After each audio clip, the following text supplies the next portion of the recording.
Broadcasting live from the Business Radio X studios in Atlanta, Georgia, it's time for Atlanta Business Radio, spotlighting the city's best businesses and the people who lead them. Lee Cantor here with Stone Payton, another episode of Atlanta Business Radio, and these are my favorite. These are the ATDC radio shows that we do here in Midtown at ATDC HQ. Well, this whole line of business of interviewing business people beats the heck out of working, but my favorite part of it is coming down and doing these on-site broadcasts. This is going to be a lot of fun. We've got a studio full. We've got a day full of broadcasting that we're going to be doing here from ATDC. First up on our episode 1 today, please join me in welcoming to the broadcast co-founder and COO with Sorter.ai, Mr. Will Allred. Good morning, sir. Good morning. How are you? Doing well, thanks. Well, before we get too far into things, tell us about Sorter. How are you serving folks? Yeah. So Sorter, the main idea is we're building a neuromarketing platform for digital teams. Historically, neuromarketing has been the use of EEGs, fMRIs to understand brain activity for the purpose of marketers. When you say historically, how historic are we going back? Early 2000s. Early 2000s is the beginning of the history of the neuromarketing? Neuromarketing was actually born here in Atlanta with the neuroscience department at Emory. And then what did it entail back then? Yeah, so back then it was a case study looking at Coca-Cola versus Pepsi and a blind taste test. So they had people within an fMRI machine drink both beverages without the logo and then with the logo. And what you saw was, this is an unpopular thing to hear in Atlanta, that people actually preferred the Pepsi. Right. And then when you put that red logo in front of people's faces, the brain activity actually flipped. And you saw the power of the brand in that exact moment. And then they preferred Coke when they saw red. Exactly. When they saw the cursive writing, the red logo, they loved Coca-Cola again. Even though that when it was... Nothing changed other than the logo. Now, when I was going to school, there was a story, I don't know if it was true, that with a blind taste test, people couldn't tell the difference between like Coke and Sprite. Like dramatically, the beverages they couldn't discern. No, and that's the byproduct of great packaging, great branding, and great marketers. That's true. That wasn't just a urban legend. I would not be surprised. So that kind of testing works really well for a one-to-many experiment. Think like a Super Bowl campaign. You'll see a lot of, or at least I do, just because I swim in these circles, a lot of testing done around Super Bowl ads where they'll have people strapped into an EEG and they look to see indicators of engagement levels within something like a really expensive TV spot. That's great, but it doesn't scale out for a digital marketer where you've got multiple iterations of any sort of experience, email. You think about the amount of segmentations that go into an email campaign. The ability to tailor that into how someone's thinking is it can't be done through an EEG. I can't afford to put an EEG on everyone within my marketing list. So what we're doing is we're using personality science to scale up that ability to understand how someone thinks. We view personality as patterns in how someone thinks and behaves. And by using personality science, we can segment a list by our expected understanding of how someone's going to think through a buying decision. And then we can recommend marketing actions for things like email campaigns in a way that scales, in a way that's psychologically resonant. So now, is there a correlation between, like you did the blind taste test and they said, I like this over that, but that wouldn't impact the buying decision, even though your data would say, oh, they like the flavor of Pepsi better.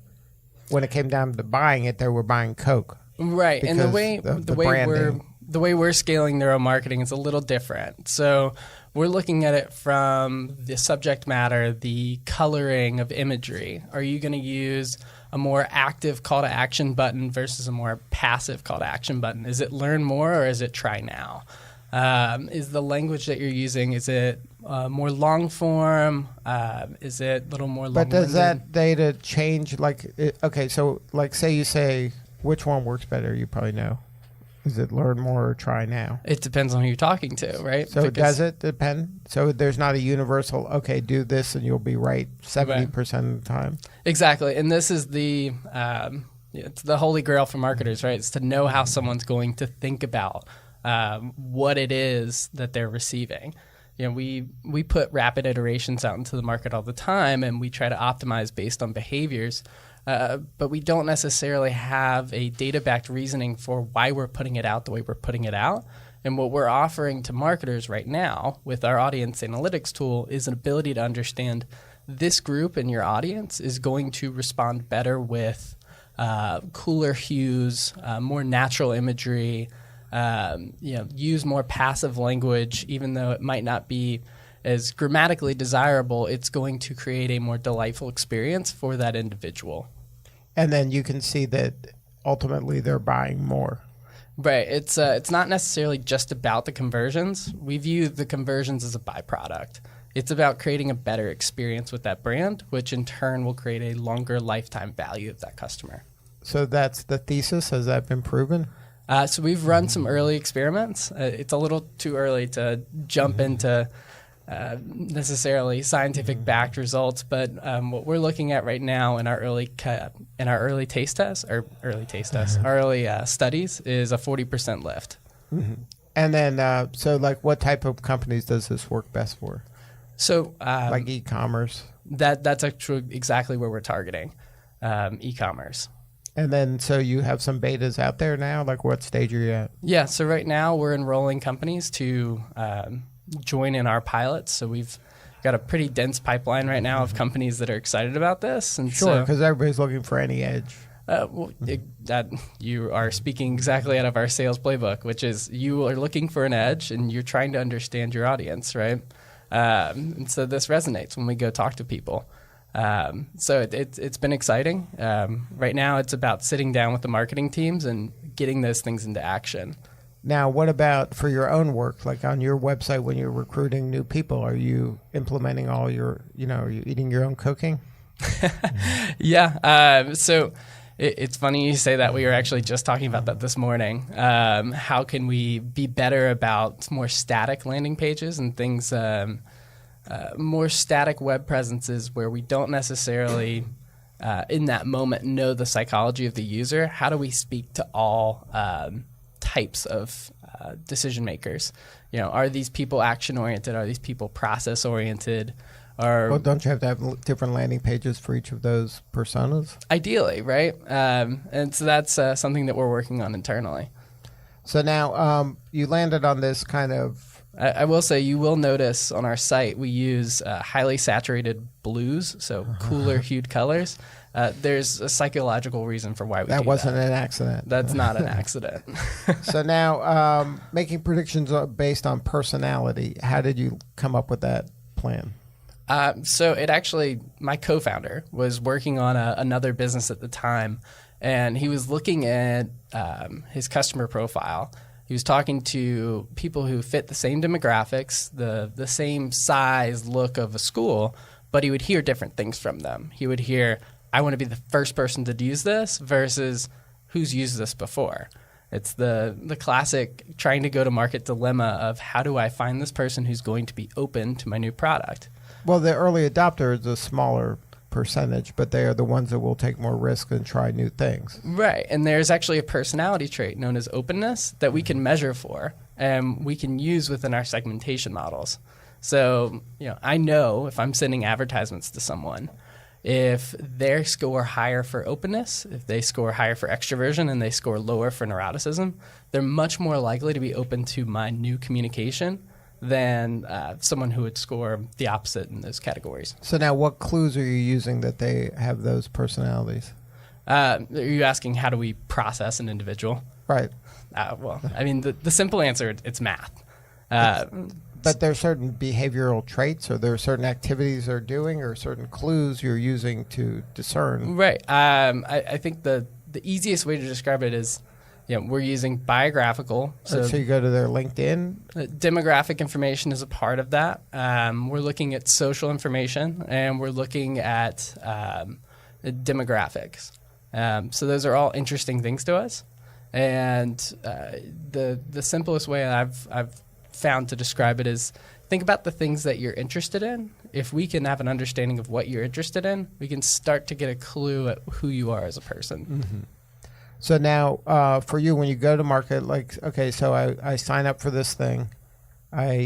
What happens now? So you have to kind of at some point analyze my audience or who I think my audience is? Yep, that's step one of our onboarding process is to upload your customer list and then... So you start with my existing customers. Exactly. So now in your case, if you were to do this for yourself, you don't have a lot of existing customers. How would you do a startup that don't really have a clear vision of who their customers yet? Yes, and this is a bit into product development, trying to eat our own dog food, right? So we're looking at it from how do we use the same learnings from how we process an individual customer list to go out into market and find new customers. Right. So you can extrapolate how that would work, but it's essentially we're looking at the things that we know will attract the right people, and that's experimental marketers who want to do something new and gain that edge. So now, for you, how much of your work are you partnering with universities and studies and getting kind of smart people involved in this too, or you got enough smart people? Yeah, I'm no neuroscientist, right? And so we recognized that very early on. And so something we were very adamant about was creating really strong ties with the academic community. Now, nothing's set in stone yet, so I can't talk into any specifics, but we view this as a cornerstone for our brand. There's plenty of marketers selling other marketing things to other marketers. Right, but you're the neuro marketing folks. We're trying to serve as the bridge between the scientific community. Right. We got our inspiration from what they were doing. Right. And so we want to help continue to foster their work. And then we also want to help serve as a bridge between them and the scientific community so that marketers can use science and not necessarily... Now, how do the neuroscientists feel about this? Is this the dark side to them to help people sell more stuff, or do they want to do more kind of philosophically large missions and monuments? Or is that what they're trying to build? It depends on who you're talking to, right? But I think ethics are definitely a core piece of the conversation. I'm certainly not blind to that.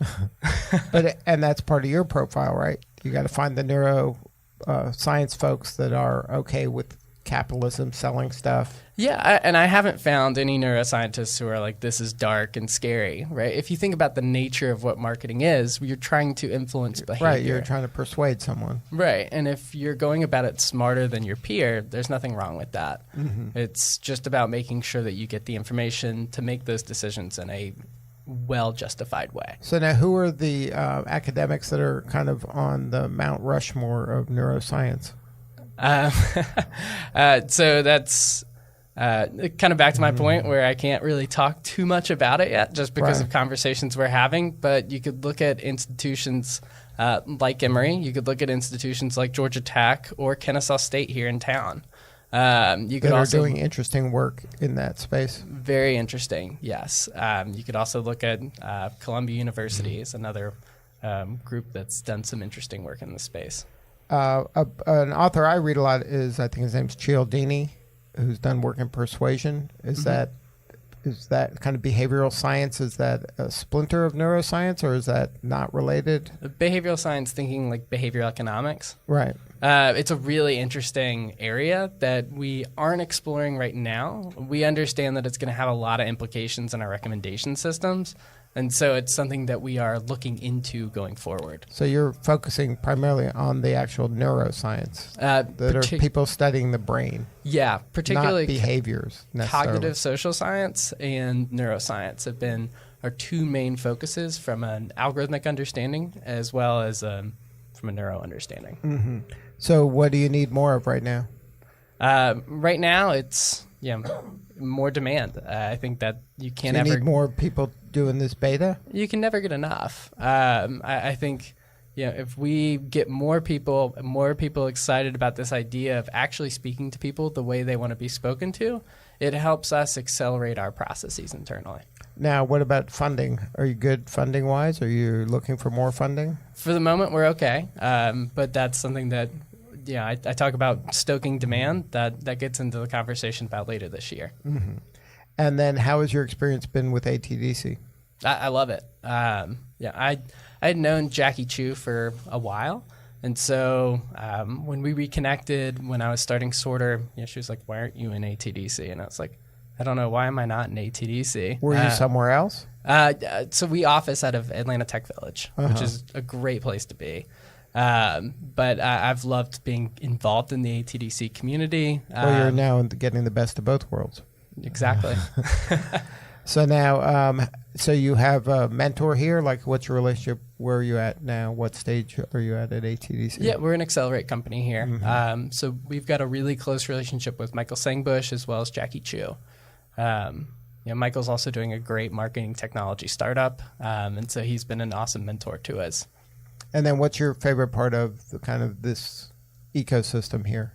Is it the mentors, or is it the kind of the accidental meetings with people that might be like-minded or philosophically aligned? There's a few things. I think the connection to Georgia Tech is amazing. I think the education programs are really well thought out.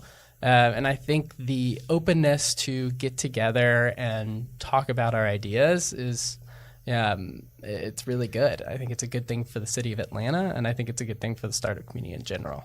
So if somebody wanted to learn more, have a more substantive conversation with you, or learn more about Sorter, what's the coordinates? Yeah, so they can always look at our website, or they can go to our Instagram. So we've turned our Instagram into sort of an introductory slide deck to what we're trying to build at Sorter and where we are now. So you can go to @SorterLabs on Instagram, and you can learn more about us. Good stuff. Awesome. Thanks. All right. Well, keep up the good work, man, and check back in with us when we come back out, yeah? Yeah, thank you. No, it's a very exciting time for you, and we look forward to following your story. Yeah, well, I appreciate you guys having me on today. Absolutely, our pleasure. Hey, stay with us. We're going to visit with a couple more folks. Okay. All right, Lee, please join me in welcoming next up on ATDC Radio today, CEO with Haste, Miss Lynn Perry. Good morning. Good morning. So what'd you learn in that last segment? I learned that we need to be a customer, and we need to talk after this, Jason. There you go. Perfect. Yeah, absolutely. And we get 5% on top of all deals in the room. You know that, right? No problem. They didn't mention that. All right, Lynn, tell us about Haste. How you serving folks? Sure. So Haste optimizes the internet for real-time experiences. Today we're focused on gaming. So if anybody in the room or your kids or somebody you know loves to play Fortnite, League of Legends, PUBG, any of these cloud games, Haste optimizes the internet connection for that. So lag, jitter, so fluctuation in the experience of lag in the gaming, and packet loss, experiences where packets drop, all are inherent in some of these cloud gaming experiences. Anytime you have somebody, you're shooting, you're dodging a blow, something like that. While the games are extremely beautiful and technical, they're subject to the best effort routing of the public internet, and Haste solves for that. And then you're solving for me individually at my home or wherever I'm playing the game? That's right. And then, so what does it require of me to use Haste? So for you, you need to, today we support PC gaming. So you would go to our website, haste.net. You would download, you would sign up for the trial. You download a client, so it's a small Windows application that sits on your PC. And once you log in, you don't have to do anything else with Haste, which is one of the differentiators. But you log in, close it, and it's running in the background. And then you play the games that you play, the games that we support. Today we support 25 of the most popular games. So you might open up, Apex Legends, start playing the game, and Haste will sort of pop up in the bottom right-hand corner and say, hey, we recognize you're playing this game. And then we take it from there, and a bunch of technical magic happens. But that's all you have to do. So you're in the bottom corner, and I just ignore you. Ignore You're doing your work without me having to do anything else. That's absolutely right. You don't have to tell us which game you're playing. You don't have to choose your server, do anything like that. Haste is intelligent. So essentially what we're doing, even when you're not playing, is we're installed on hundreds of thousands of machines all over the world. So we support North America, Northern Latin America, Europe, Middle East, and we have customers even beyond these places that we name that we support. And we're constantly looking at the latency and the quality of connection between all of the nodes, all of those PCs in our network, and how the latency between them and all of the other points of presence on our network. And so we're able to know, when you spin up Apex Legends in this example, okay, you're where you are at your IP address, and we're going to then take over that traffic and only that traffic and multipath it across our network to the game server, reassemble those packets from all of the paths together, send it to the game server, and then do the whole thing, do the same thing on the way back, so that you have a better gaming experience. And then how noticeable is it for me? Yeah. Is it like dramatic, where it's like, oh, where have you been all my life? Or is it like kind of a little bit? Absolutely. It depends on it depends on where you are and where you're playing a game, and maybe some of your sensitivity to these things. So certainly, more frequent avid players, esports enthusiasts, pro type gamers are even more sensitive. But yeah, absolutely, you can feel the difference, not only in the latency, but especially in that jitter, which is the fluctuation in the latency of the game, which is critical, because even if you think, even if you have a pretty low ping, as it's called, if you have a pretty low ping, but that keeps changing, it becomes difficult to play reliably in the game. So now, does it matter if, like, say I'm playing in my house, and say my kid's playing, and my wife's streaming Netflix, and I'm doing other things, and there's a lot of internet usage going on at that time. Are you able to help in that area? Yeah, we particularly, if you're on Wi-Fi, that's going to be generally considered not ideal to play on Wi-Fi, because we look at breaking up those legs and where can haste make an impact. Right. So as soon as we can take over that traffic, we make a big difference. But if there's something happening that's competing with that, then that causes problems. Yeah, prior to jumping on the network, it's possible that something else, if you're on Wi-Fi, is going to create congestion before haste is able to take over your traffic. But most gaming happens not on Wi-Fi. It varies. Yeah.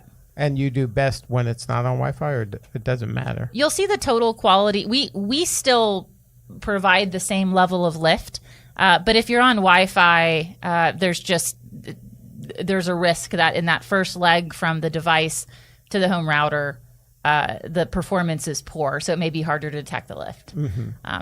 Yeah. So you part of your service, though, is to recommend best practices for the individual to get the fastest speeds? Yeah, absolutely. We have, we include content like that in our nurtures and on our website, and try to, remind people in social without becoming stale. But gamers are also, they're often very savvy, and if they found haste, they're competitive gamers. They want the best experience, and lots of information out there. But gaming is taking up more of folks' time for entertainment, more share of wallet. So they're more serious about a better experience. So now, share a little bit about the size of the market. Is this how many gamers are out there, and how many gamers are the ones that are kind of these heavy users? Sure. The size of the market, there's a sort of widely quoted number of about $128 billion spent globally on gaming, I think by 2020.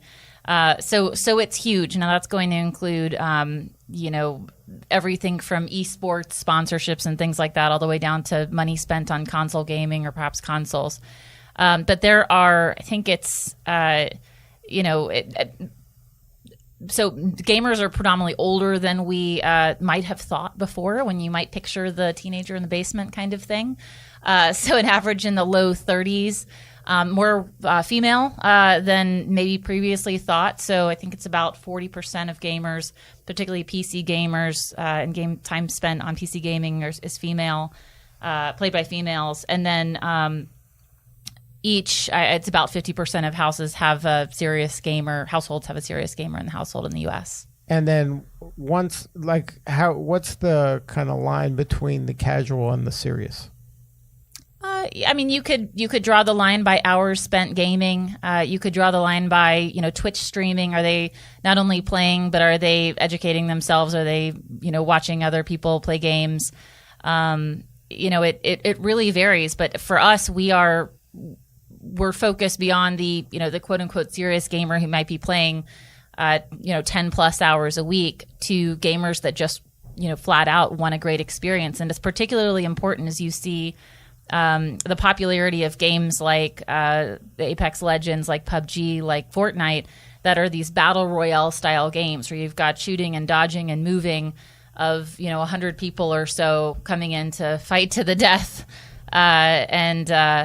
it's competitive. Now, how did you get into this line of work? Sure. So I joined Haste in May of 2018, so just about a year ago. Haste graduated from TechStars a little over 3 years ago. So I took over from the original CEO. He's actually still with us. He was the co-founder along with one of our engineers who's here in the Atlanta office. That CEO lives in Baltimore, and so traveling week to week here wasn't going to be a reality to continue to do. So he's able to stay on and focus on alliances and some strategy things where I can be in the office on a regular basis. And I had worked for a couple of our investors at a couple other startups within Atlanta. And I'm a first-time CEO, so first time running a business like this. But I think it worked out, pretty well because I've worn lots of different hats and, both startups and large business. And here it's a nice place for it all to come together. Is your background technical or more sales and marketing? Is it typically sales and marketing titles in technical space? So I worked in cloud computing, typically B2B, a lot of channel, which has become important for Haste. We're a consumer product today, but all of our revenue comes from consumers that are signing up directly with Haste. But we have made our product channel ready, and we've signed a partnership with the Ericsson Edge Gravity team. So we have a formal partnership with Ericsson, where together we are powering a gaming tier of service for internet service providers. So that's the background in sort of the B2B and channel world has been, really helpful for that. So now how do you go about building a partnership like that? Because that's kind of a unique way to approach the market. Yep, sure. So we, Ericsson started this network they call UDN. Now it's a wholly owned subsidiary called Edge Gravity, the UDN network.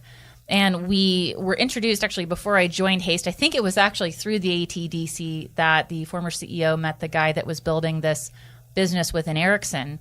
And they are an edge compute network that matches up really well with Haste from a technical perspective because our network, our points of presence all over the world, or at least the areas that we support, that essentially relay this traffic, rewiring the internet, bypassing BGP protocol, and creating our own fast pathways. So anyway, partnering with Ericsson, who have built this low latency global backbone connected by points of presence all over the world, was a great match. So came together that way, and they were looking for partnerships to bring onto their network to offer to their internet service provider customers, other opportunities for over-the-top revenue to offer to their customers, to their subscribers. And did ATDC help facilitate that relationship, or they just met randomly? I think they just met randomly. This was probably about 3 months before my time, so it was an early, I think it was a meetup here, but yeah, it was early. But we over the second half of last year built up the partnership, what the agreements would look like, and then started speaking with service providers in North America, Europe, some in Latin America, about gaming and their strategies in the space. So now, what do you like most about the ATDC relationship that you guys have? It's fantastic. I didn't, coming in, I didn't anticipate the level of support. I was thinking about Haste and, my next career move and who's working there and all that stuff. But coming in and working with guys like Frank and John, Frank T. and John Avery, who lead the group here, great mentorship, supportive environment. There's a guy that if you're here, Aubrey, he keeps us all smiling. And then there's some other great resources around our EIRs, but especially it's been nice for me, especially as the first time CEO, just spending time with the other CEOs here and other business leaders to share stories. Informal manner where you can just kind of pop in and ask someone a question. Absolutely, and everybody's here to help each other out. It's a beautiful space, And it's just a really nurturing environment to be in a startup.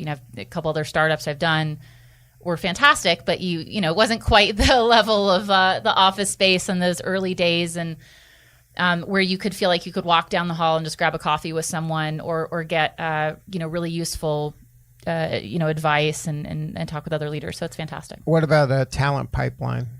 Yeah, it's great. I mean, we are, particularly the ability to tap into the Georgia Tech network of interns, and we haven't actually brought one on yet, but we're going to be participating in some fairs that they have coming up. But yeah, I mean, it's abundant. There's really, sometimes it's hard to think of things to feedback to give John Avery, who's always asking for feedback on how they can make this more and more valuable. And it's the perfect place as an entrepreneur and a group of entrepreneurs to be.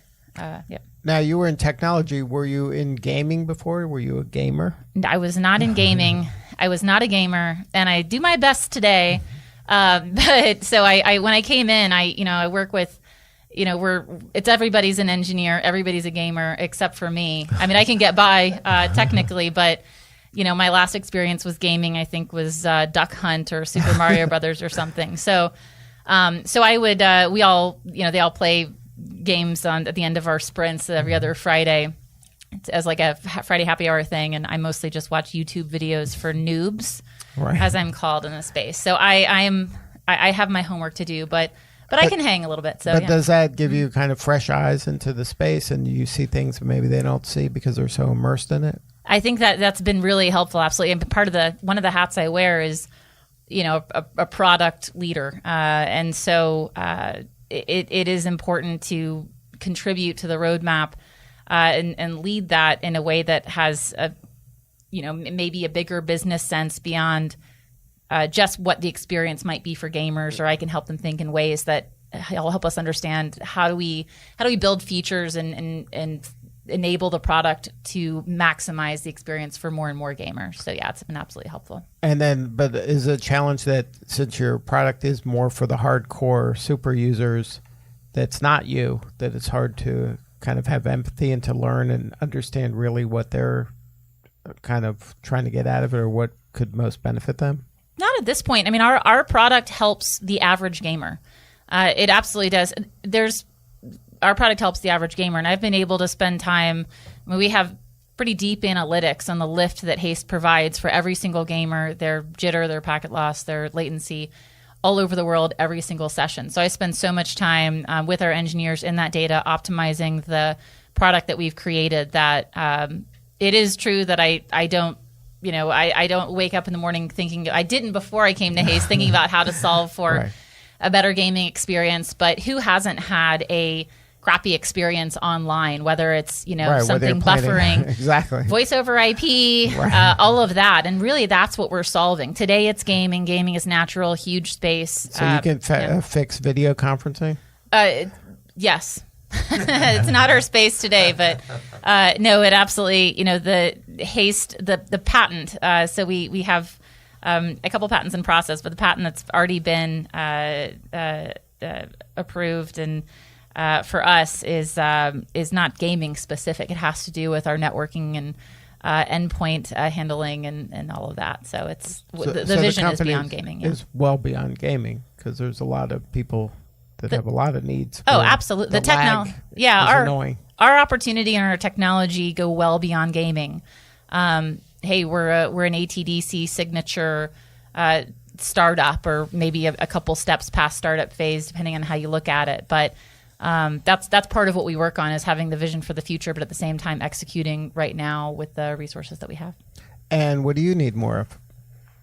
I need more of. I think we're right about to hit an accelerator on things like marketing. Right now, we do zero marketing.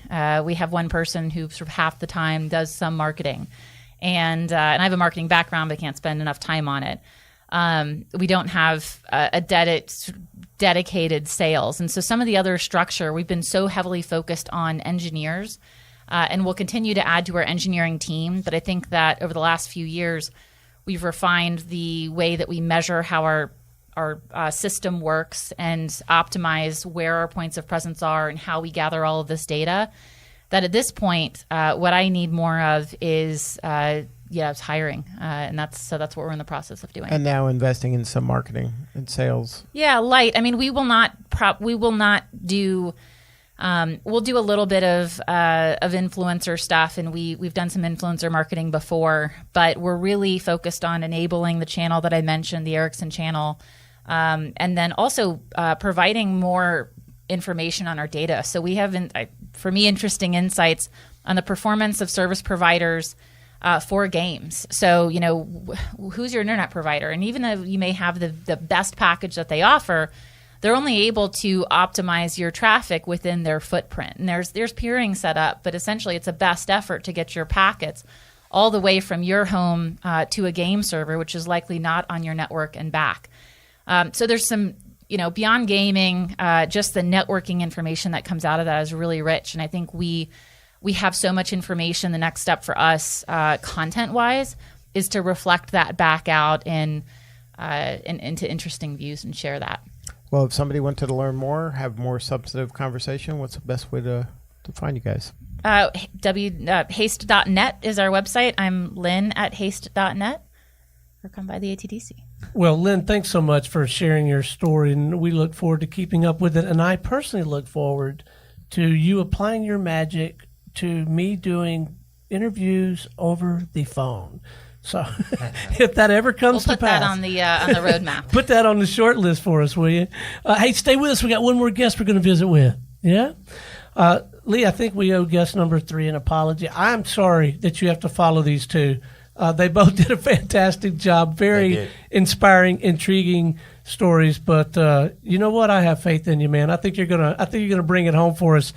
Please join me in welcoming to the broadcast co-founder with yardz with a Z, Mr. Jason Perez. How you doing, man? Very well. Well, first, I just want to thank you guys for allowing us to be a guest on your show. And I say us because Yardz is a family, and our users and customers are all part of us, So we appreciate it. Well, we appreciate you saying that. And tell us about Yardz. What are you guys doing for folks?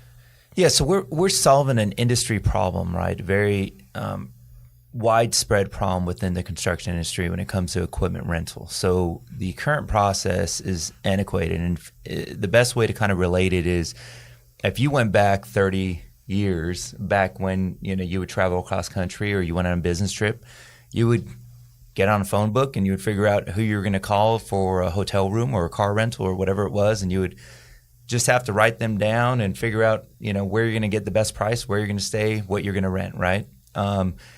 Oddly enough, the construction industry has not solved the problem of renting equipment until Yardz came along, right? So the way that people rent equipment right now, if they wanted to compare rates, they would call their sales guy and hopefully they get a hold of them. Maybe they get the voicemail.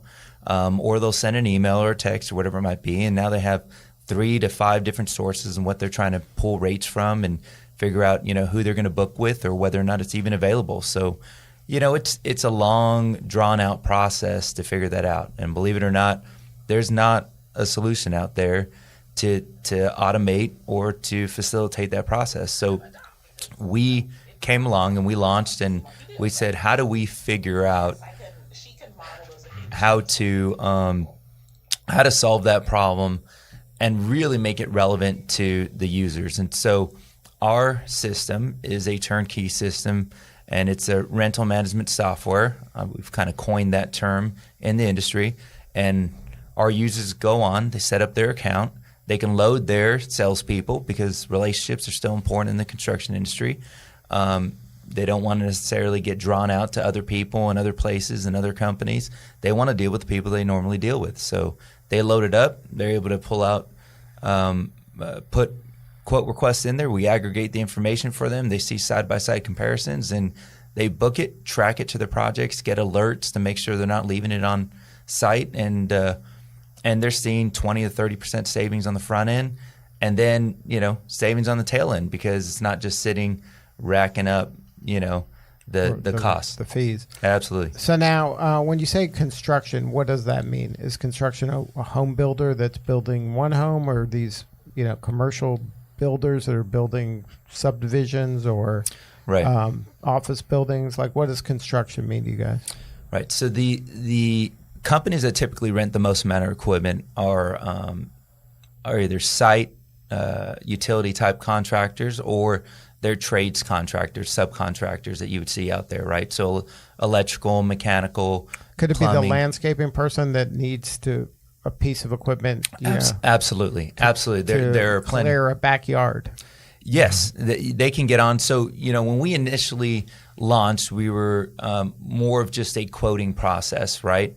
And so this quoting process, it was transactional, and people would go on, they would just do the quote, they would get these results. And it really fit into the niche of the smaller type customers. But what we found very quickly is relationships are such a driving factor that anybody that rented more than 2 pieces of equipment a month, so these are larger guys, they're typically not one-off, contractors, that our software really fulfilled their needs in providing time savings and monetary savings, right? So these contractors, although they might rent one piece of equipment now and then, the reality is most of our users are renting regularly. And at minimum, what we've seen is, 2 pieces of equipment a month is that threshold where they go, okay, this makes sense. I can't track anything more than 2 pieces of equipment. And believe it or not, it sounds like not a lot, right? But people are forgetting. Is it always the same piece, like typically? Like, are they always like, I always need this kind of a piece of equipment? Or is it like, this month I need this, and then next month I need something else?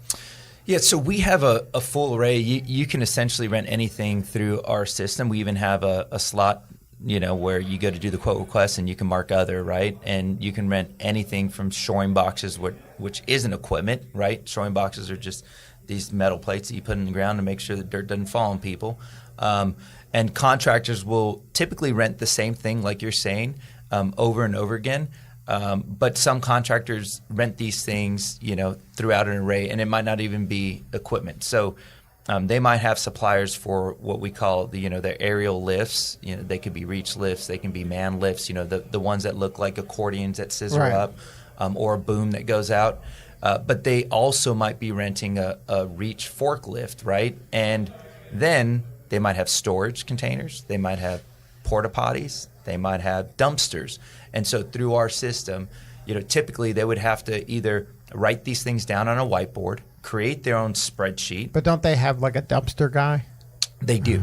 So they'll have 2 or 3 dumpster guys. They might have 2 or 3 porta potty guys. They might have 2 or 3 equipment guys. So now you have 3 different suppliers and maybe 3 or 9 different platforms that you're trying to track all this information on.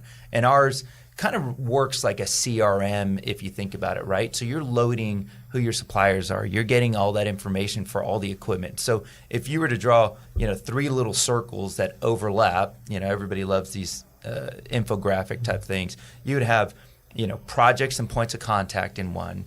You would have all your suppliers in another, and then you would have all the equipment. And what we do is kind of just overlap that and put it all in one place, organize it for them. They can, track costs. They can see, when that equipment's coming up. They get email alerts. They can call it off. They can do maintenance calls. These are all things that they would traditionally have to pick up a phone, and they would have to track a PO, or they would have to track a contract, call their office, go, hey, where's this at? Who's, where did we rent this piece of equipment at? And the thing is, when you go to a project, you're not going to have just one supplier providing all that equipment. Right. It'll be different people coming and going. That's right. And you're going to get different rates, right? So you Do might the have rates fluctuate? Are those kind of rates for that type of equipment or any of this type of construction equipment? Is it fluid? Like, look, if you need a lift, maybe somebody that cuts trees needs lifts to help to cut down big trees, and storm just went by. There's only so many lifts in the market. The price of lifts might go up. Oh, we see that quite a bit. There was the big storm that came through Florida Panhandle and South Georgia, and you cannot find a reach lift. And so one of our customers, who absolutely just calls us on a weekly basis saying how much they love using it, they went down and they said, hey, we're going in the Panhandle. We have a couple projects, and we know it's going to be impossible to find a lift. And so what they did in this case is there's an on and off switch for their suppliers. So if they're going to a new place, and they go, well, we don't know who we're going to be able to rent with, they can switch that off, run a quote, and we'll find that piece of equipment for them, right? So we actually had to go out to 16 different 16 different rental companies to find that piece of equipment for them down in that area. It would have taken them 8 hours of their day, the whole entire day, to figure out how to get that piece of equipment. It took them 15 seconds of putting it in our system, and a couple hours, later, we found it. Because you're making the calls for them. Yeah, our system's facilitating. We have points of contact loaded in our system that go out. And so, it's facilitating all that for them, and it's finding it for them so that they don't have to do it themselves. Now, is it primarily in this region, or do you have kind of the whole country? Like, what's your footprint right now? Yeah, so our proof of concept and where we started essentially with our MVP was here in Atlanta. Atlanta, most people know this, some don't, is top 10 in equipment rentals in the whole U.S., right? Really? There's that much construction going on? That much. I mean, and what other markets have a lot of construction? That's good intel. Yeah. So LA's one of them. Seattle's another. What about Nashville? Dallas is another one. Seemed like a lot of cranes in Nashville. So the last figures we have was off of, I think it was 2016, 2017. Nashville wasn't on that list, but they are probably creeping pretty close to it, I would think. The Southeast in general. My background's construction. I've been in the construction industry since I was a kid crawling attics for my dad. He was an electrician, and now he works for, I think, number 3 contractor in the whole U.S., and so we're kind of a construction family, and our co-founder actually is from the equipment rental industry. He was outside sales rep for 3 of the top 10 rental companies, and so we brought in, construction and equipment rental and married it together and said, what's the most practical solution we can give our users? What would create value, right? So the cool thing about our software, even though we launched here in Atlanta, in the Georgia area, we've done rentals in North Carolina and down in Florida and things like that. The reality is next month we'll be doing a kind of a big go-to-market push and marketing campaign. And part of that, the cool thing in our software is that it's very scalable to anywhere because you're loading, like a CRM, your suppliers, those people that you have relationships with. And our system just facilitates the process. So it doesn't matter, if we can instantly make it convert, translate to any language in the world, essentially people can use it anywhere in the world because you're putting in the data. We're not restricted by the supply chain. That supply chain is created by our users, and so that's what's really cool and relevant to yardz. It's very personalized, and it's very intuitive and easy for our users to kind of just take, plug and play, and start to see the savings instantly. So now, when a supplier's in the system, are there ways that the supplier can get kind of a more enhanced listing to kind of show off their wares a little bit better and maybe persuade people to choose them over a different supplier? So I'm seeing a trend in all of our questions. You're always kind of hitting roadmaps, in the future of what we haven't done yet, but we're going to get to. So yes, the future of our system provides just as much benefit to the supplier, and the rental companies as it does to the renters, the contractors, right? And so we are getting to the point, hopefully by the end of this year, we'll be providing some analytics back to our suppliers. They'll have their own custom logins, and they'll start to see trends of where they're coming in and pricing and so forth. Because here's the reality. You talked about pricing when it comes to, if there's a disaster, if there's shortages, or, even seasonal, the pricing changes. But here's the crazy thing. Neither my co-founder or I would ever have thought. With all the quotes we've done, we're seeing a span between the lowest price and the highest price for the same piece of equipment, same amount of time, about a 30% difference, right? That's huge. When we're talking that people rent, up to 15, 20, 100 million a year, that's a big difference, right? The crazier thing is that if you take the two lowest prices and you look at those, there's typically a span of 5 to 7.5%. The two lowest, I mean, that's how what the deviations are in the pricing for equipment. So nothing's really standardized in the market, and each one, each company might price a piece of equipment very differently. And even though it might be the same exact piece of equipment. Same exact piece of equipment. It can be the same make and model. Right. Right. But it's like anything else. I mean, you can shop at different places and pay more for the same thing. That's right. And the people that decide to not shop are the ones that consistently pay the most, right? And so our recommendation is, look, relationships are really important. That's why we allow you to put your suppliers in there.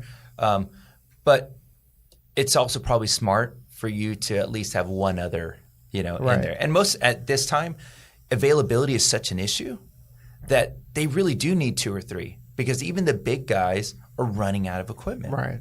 Now, what about, how does the service component fit into it? I mean, the equipment is the equipment, and I understand that the price for that can fluctuate, but maybe the one at the highest price has better customer service. Maybe they stand by it better. If something breaks, that they come and send a part, or they replace it, or maybe that warrants some of the higher pricing. Absolutely. So they have, what we like to say is we're empowering our renters, and we're giving them their control back, right? Mm-hmm. And so they see that pricing, they see who that pricing is coming from, and they can make that choice. If they want to pick the highest price guy every time, then they get to do that, but they understand at what cost, right?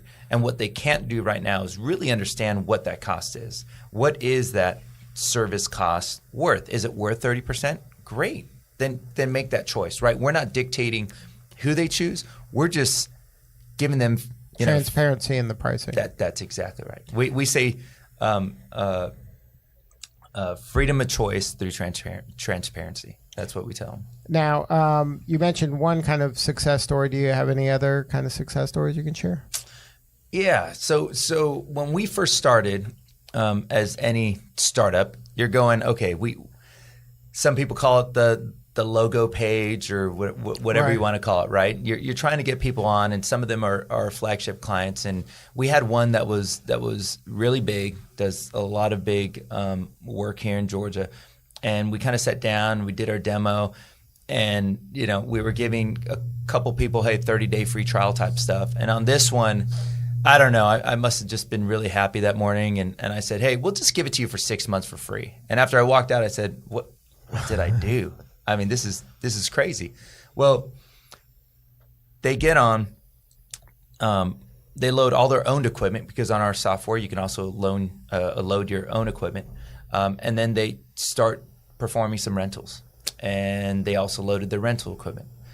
And so he sends us an email 3 weeks after signing up and says, hey, I just feel rotten.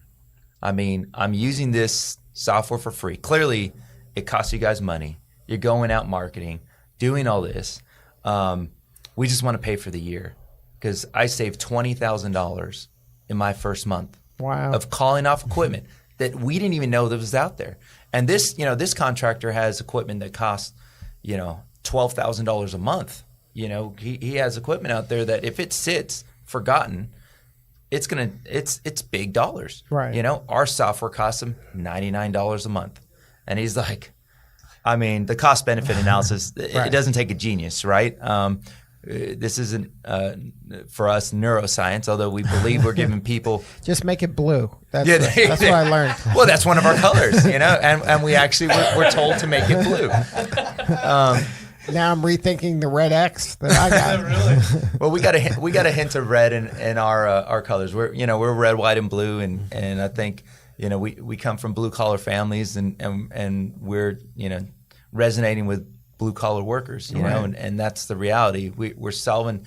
It's not this fancy how can I put it? I don't want to say. I guess we're not building the flying car and the next thing that right. Right. It's just a really practical solution that's providing value on day one, and our users are going, wow, like what did I do with my life before this? I mean, one of our guys said, I've been trying to get our software guys to build this for the last 4 years, and they just haven't done anything that's meaningful, right? We've had some quoting pieces, we've had this, but they just have not built what we've needed. And he said, I've been in the industry for 30 years. And so what we're seeing also is that from a demographic standpoint, it's not, hey, just the young people that are using Airbnb and Expedia and all these booking type things. Oh, well, I book other things online, so now I can use this. No, we're seeing guys that are, a couple years away from retirement going, hey, thanks for giving my life back, right? Like, and those are clipboard guys that aren't tech friendly. That's exactly right. These are whiteboard guys. We're walking in offices and they have multiple whiteboards with, different color markers, just writing stuff down, and they're trying to track it. And then, they're realizing, just last week we had somebody say, one of our rental companies actually said, hey, can you go visit one of my clients? They left a piece of equipment on a project for 3 months, and they called me and they were furious that they left it on the project for 3 months. It's not my fault they left it there. Right. I couldn't rent it. It was sitting there. It was sitting there, right? But the client's thinking, hey, I do a lot of business with you. I shouldn't have to pay for it. So we're solving a problem on both sides where now this client of the rental company is going to use our software to ensure that never happens again. They're going to get alerts. They're going to be able to save money and not have to get in these heated, weird conversations of, I do a lot of business, don't charge me for it. Right, even though you couldn't rent it and make any money That's on it. That's exactly right. So now if somebody wanted to learn more, what's the best way to get a hold of you guys? Absolutely. So they can visit yardz.com. That's YARDZ. That's the important part. Yardz.com, and my email address is jason@yardz.com. And then ATDC has been good for you guys? Oh, my goodness. All right. Well, I like to give speeches almost every class or any roundtable that I'm part of for ATDC and outside of ATDC, because they saved me. I've been funding the company. They saved me over $200,000 in the first meeting that I ever had with them. We were speaking to all these people, and we defined what we thought was an MVP, and we said, this is it. Right. This is what an MVP is. We got to figure it out. This is as stripped down as we can get. And we sat down with Michael Sangbush, and he goes, you guys are nuts. This is not an MVP. Let me help you understand what a real MVP is.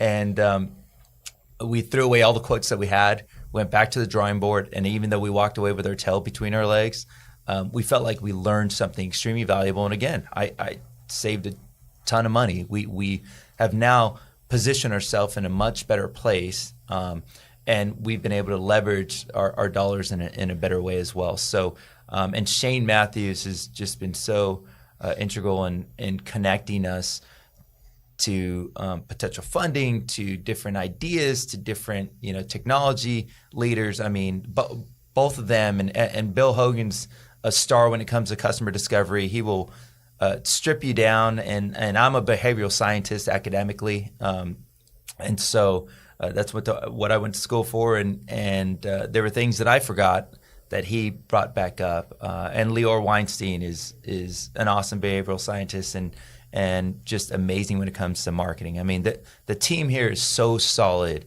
If anybody's doing a startup, especially around technology, and they're not here at ATDC, they're really making a mistake. Well, good stuff, Jason. Thank you so much for sharing your story today. Thank you. Thank you for having. All right, that's Jason Perez with Yardz, YARDZ.com. Good stuff. Thank you. All right, thank you all for being part of the show. This is Lee Cantor for Stone Payton. We will see you all next time on ATDC Radio.